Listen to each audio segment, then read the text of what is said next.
The first question in machine learning is, what do you understand by accuracy, recall and precision?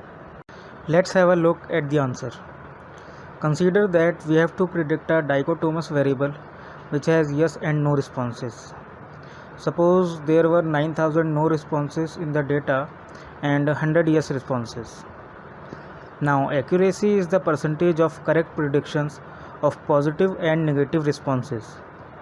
Considering yes as a positive response and no as a negative response, the accuracy of this data will be 9800 plus 70 divided by 10,000, that is 98.7%. Now recall is the percentage of positive responses that were predicted correctly out of total positive responses. Here our positive response is a yes. Therefore 70 responses are correctly predicted from total of 100 positive responses. Hence the recall is 70 by 100, that is 70%. Now precision is the percentage of positive predictions that were predicted correctly out of total positive predictions. Therefore we have 70 responses that are correctly predicted from total of 100 plus 70, that is 170 positive predictions. Hence the precision is 70 by 170, that is 41.18%. Best of luck. I will see you at the next question. The second question in machine learning is, what is the benefit of reducing the dimension of the data before fitting support vector machine? Let's have a look at the answer. Support vector machine works better in the reduced space and results in high accuracy of predictions. If the number of independent variables is large as compared to the number of observations, then it is beneficial to reduce the dimension of the data by using a dimensionality reduction algorithm. After that, we should apply support vector machine. Most of the times you will hear the word feature in data science, but don't get confused by it. It is the synonym for independent variable. Best of luck. I will see you at the next question. Third question in machine learning is, what are recommender systems? Let's have a look at the answer. Recommender systems are information filtering systems that suggest products or services to users that will be specifically useful for those users. And these products and services are filtered using previous information. This is the reason it is called information filtering system. For example, if a visitor on Amazon buys pizza bread, then Amazon recommends the products that were bought or browsed by this visitor and also recommends other products that were bought by other visitors who bought the same pizza bread. Best of luck. I will see you at the next question. The fourth question in machine learning is, what is the difference between KNN and K-means algorithm? Let's have a look at the answer.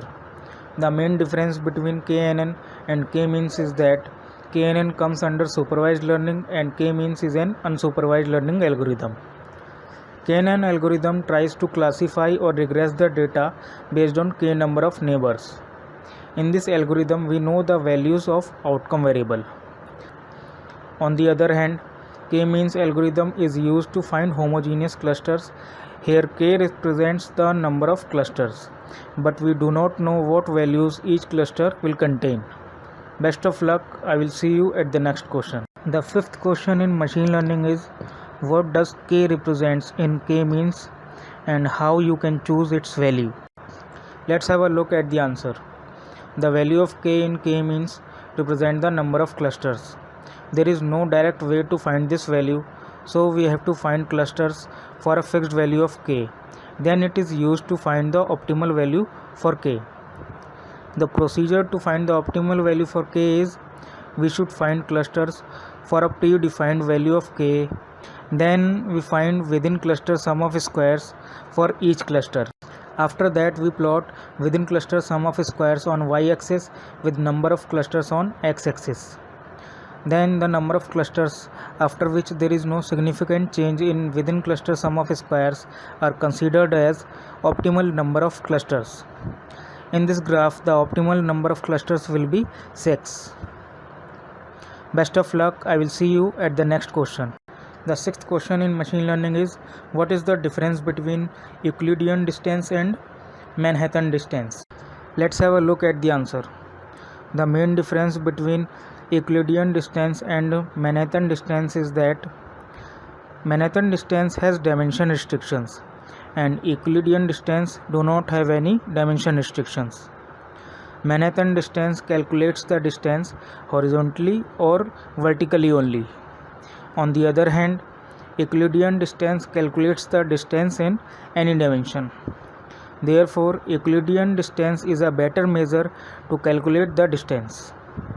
Best of luck. I will see you at the next question.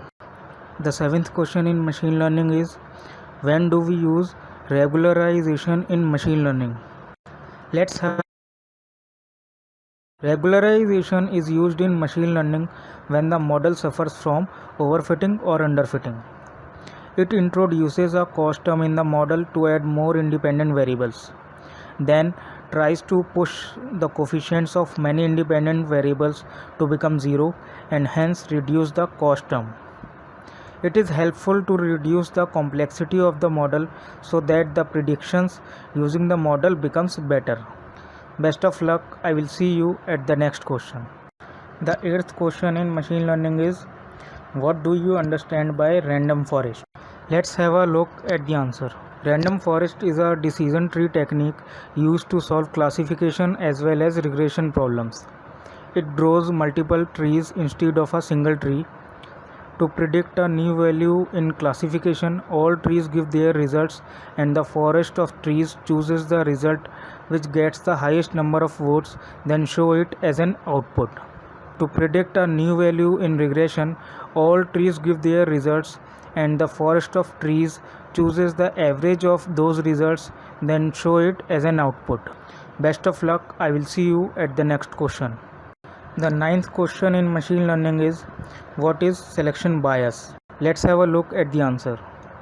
Selection of data in machine learning is an initial step of analysis, and our objective is that each data point should be randomly selected. If the data points are not randomly selected, then we say that there exists a selection bias in the data. And if selection bias exists in the sample data, then it does not represent the population that is intended to be analyzed. Therefore, the results based on this data may not be accurate. Best of luck. I will see you at the next question.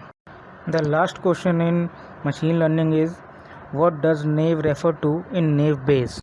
Let's have a look at the answer. Naive means showing a lack of judgment.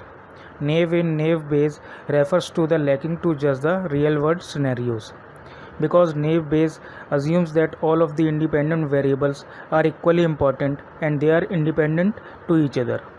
But it is not true in real world scenarios. Hence, this assumption is naive. Best of luck. I will see you at the next section.